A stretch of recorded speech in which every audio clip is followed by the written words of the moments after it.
আচ্ছা দেখেন, ঢাকা থেকে একজন লোক কক্সবাজার যাবে, ডবল ডেকার বাস আছে না যেগুলোতে ঘুমায় ঘুমায় যাওয়া যায়, তো দেখবেন অনেক প্যাসেঞ্জার বাসে উঠে আস্তে করে ব্ল্যাঙ্কেট নিয়ে কম্বল নিয়ে ঘুম দিতেছে। দেখেন তার কি বিশ্বাস ড্রাইভারের উপরে, এই বাস তো তারা চালাইতে চালাইতে নওগাঁ নিয়ে যেতে পারে, কিন্তু তার কোনো টেনশন নাই। সে দেখবেন ব্ল্যাঙ্কেট নিয়ে কম্বল নিয়ে দিছে জনমের ঘুম। এর কারণ তার বিশ্বাস আছে যে সকালবেলা এই বাস কক্সবাজারেই পৌঁছবে। দেখেন বিশ্বাসের কত দাম। বাবা তার কলিজার টুকরো সন্তানকে, ছোট্ট ছেলেটাকে দেখবেন মাঝে মাঝে আদর করে এরকম শূন্যে ছুঁড়ে মারে, তো মেয়েটাকে শূন্যে ছুঁড়ে মারলে দেখবেন মেয়েটা খিল খিল করে হাসে। ও যদি নিচে পড়ে ওর হাতও ভাঙবে, পাও ভাঙবে, তারপরেও হাসে। কেন হাসে? কারণ মেয়েটার বিশ্বাস আছে যে আব্বু আমারে ছাড়বে না, আব্বু আমাকে ঠিকই ধরে ফেলবে। চিল্লায় বলেন ঠিক কি না?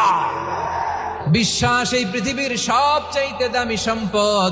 এজন্য একজন বিশ্বাসী জমিনের মধ্যে বেঁচে থাকলে জমিনের উপর আল্লাহ প্রলয়ঙ্কারী কিয়ামত দিবে না।